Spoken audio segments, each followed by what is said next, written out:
ہے، جو ہمارا مالک ہے، جو ہمارا رازق ہے۔ پاک ہے وہ ذات جو قدیم عظیم سلطنت کا مالک ہے۔ پاک ہے وہ ذات جس نے حسن و جمال کا لباس پہن رکھا ہے۔ پاک ہے وہ ذات جو چیونٹی کے نشانے قدم تک کو بھی دیکھتا ہے اور فضاؤں میں پرندوں کی اونچی اڑان کو بھی دیکھتا ہے۔ درود و سلام ان ہستی پر جو محبوب خدا ہے اور وجہ خلقت کائنات ہے۔ سامعین محترم، عزاداران حسین، خدا آپ کو آباد و شاد رکھے۔ سوائے غم حسین کے آپ کے دل میں کوئی غم نہ ہو اور یہ غم آپ کے دل سے کبھی کم نہ ہو۔ جناب فاطمہ الزہرا آپ کے اس پرسے کو قبول کرے۔ آج اس عشر محرم کی میری 8ویں تقریر ہے اور میں نے آپ کی خدمت میں سورہ واللیل کی آیہ مبارکہ نمبر 12 اور 13 کی تلاوت کا شرف حاصل کی ہے۔ انتہائی مختصر سے وقت میں میں انشاءاللہ چند معروضات آپ کی خدمت میں پیش کروں گا، کیونکہ آج کی مجلس جو ہے وہ حضرت عباس علمدار کے ساتھ مخصوص ہے۔ میں کوشش کروں گا کہ حضرت عباس کی شخصیت کے بارے میں اور انشاءاللہ بڑے انتہائی مختصر وقت میں، میرے پاس مسائل پڑھنے کا وقت نہیں ہوگا، وہ قبلہ پڑھیں گے۔ ضرور پڑھیں محمد والے محمد کا۔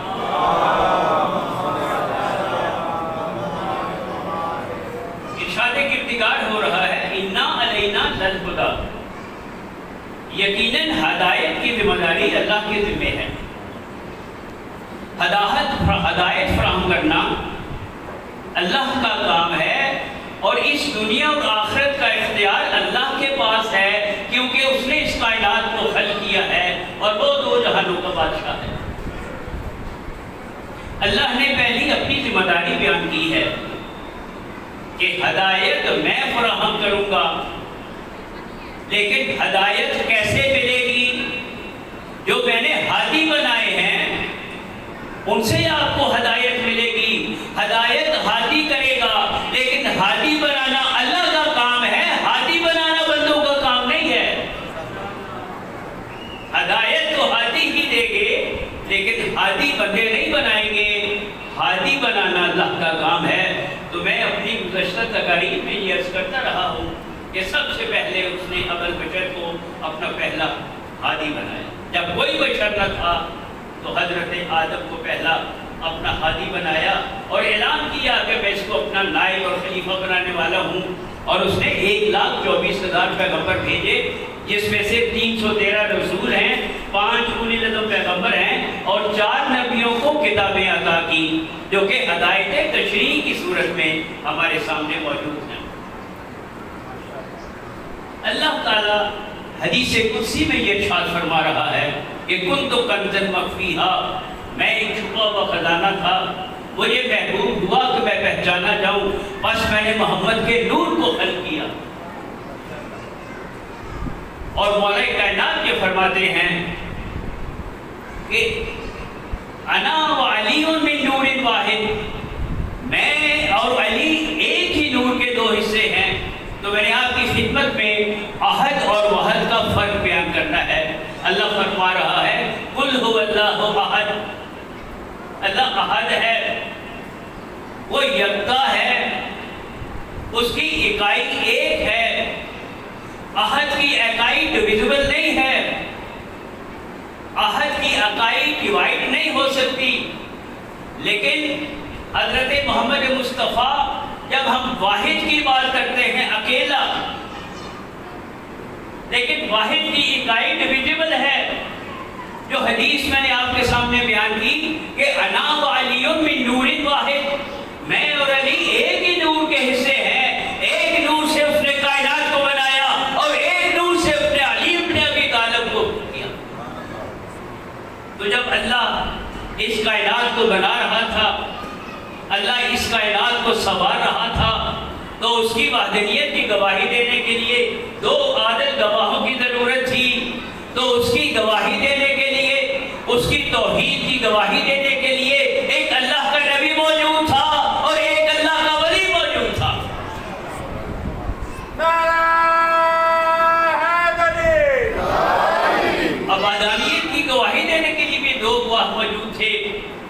رسالت کی گواہی دینے کے لیے اللہ سورہ رات میں ارشاد فرما رہا ہے کہ یہ جو کافر ہو رہے ہیں، جو کافر ہو گئے ہیں، اے رسول آپ فکر نہ کریں، یہ آپ کی رسالت کی گواہی نہیں دیتے۔ تو جس طریقے سے وحدانیت کی گواہی دینے کے لیے اللہ کا نبی اور اللہ کا ولی موجود تھا، تو محمد مصطفیٰ کی رسالت کی گواہی دینے کے لیے سورہ رات میں ارشاد فرما رہا ہے کہ دو کافی ہیں، ایک اللہ کافی ہے اور ایک وہ کافی ہے جس کو پوری کتاب کا علم عطا کیا گیا۔ تو ہدایت کے لیے ہمیں وہ ہادی چاہیے جو میں نے کل بھی بیان کیا تھا کہ ہماری ہدایت بھی کریں اور ہمیں منزل تک بھی پہنچا دیں، ہماری بخشش کا بھی ذمہ ان کے ذمہ ہو، ہماری شفاعت بھی وہ کریں، ہماری قبر میں بھی آئیں اور اس کے بعد بڑے صراط میں بھی موجود ہوں۔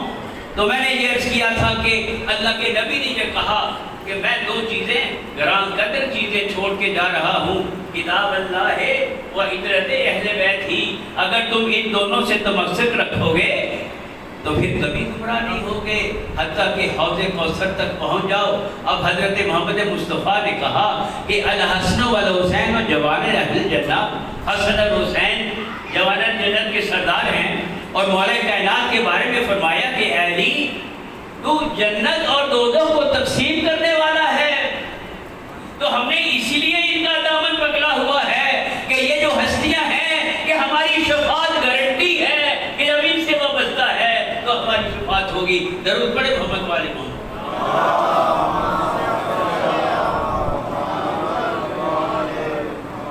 حضرت عباس جیسے ابھی مجھ سے پہلے انہوں نے بیان کیا کہ مولا کائنات نے جناب عقیل کو کہا کہ میرے لیے ایسی بہادر خاتون کا انتخاب کرو کہ جس سے میں عقد کروں، اور خدا مجھے ایک ایسا فرزند عطا کرے جو کربلا کے میدان میں میری حسین کی نصرت کرے۔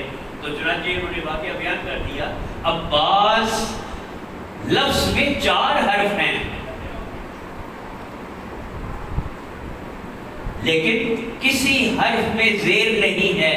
یہ وہ عباس ہے کہ جس کے نام میں بھی زیر کوئی نہیں اور کسی دشمن سے زیر نہیں ہو سکتا۔ وفا کو ناد ہے جس پر اسے عباس کہتے ہیں، وفا کو ناد ہے جس پر اسے عباس کہتے ہیں، لگے جو ثانیے حیدر اسے عباس کہتے ہیں، علم گاڑے جو پتھر پر اسے کہتے ہیں سب حیدر، علم گاڑے جو پانی پر اسے عباس کہتے ہیں۔ درود پڑھے محمد والے محمد۔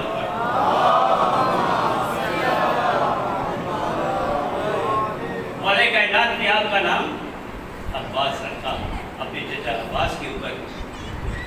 یہ جو لفظ شیر ہے عربی میں یہ 500 معنوں میں استعمال ہوا، لیکن میں وقت کی بہت چونکہ کمی ہے، مجھے اپنا مضمون سمیٹنا ہے، تو میں چند آپ کے سامنے جو شعر کے مختلف استعارات استعمال کیے گئے ہیں میں اس کے بارے میں آپ کو میں نے بتانا ہے کہ وہ شعر جو ماں کی گود میں اپنے بدترین دشمن کو شکست دے دے، وہ شعر جو ماں کی گود میں اپنے بدترین دشمن کو شکست دے دے اسے اسد کہتے ہیں،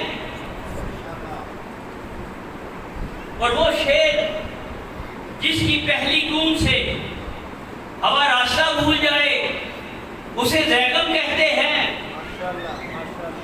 وہ شیر جو آنکھ اٹھا کر دیکھے اور ماحول کا مزاج بدل دے اسے غضنفر کہتے ہیں، وہ شیر جو اپنے شکار کو 2 برابر حصوں میں تقسیم کر کے خود نہ کھائے بلکہ درندوں کی غذا بنا کے چھوڑ دے اسے حیدر کہتے ہیں، وہ شیر جو اپنی شکار کو 2 برابر حصوں میں تقسیم کر کے خود نہ کھائے بلکہ درندوں کی غذا بنا کر چھوڑ دے اسے حیدر کہتے ہیں، لیکن وہ شیر جو اپنے شکار کے لیے خود تو باہر نہ نکلے، اس کا شکار خدا سے دعا کرے کہ مجھے عباس کی غذا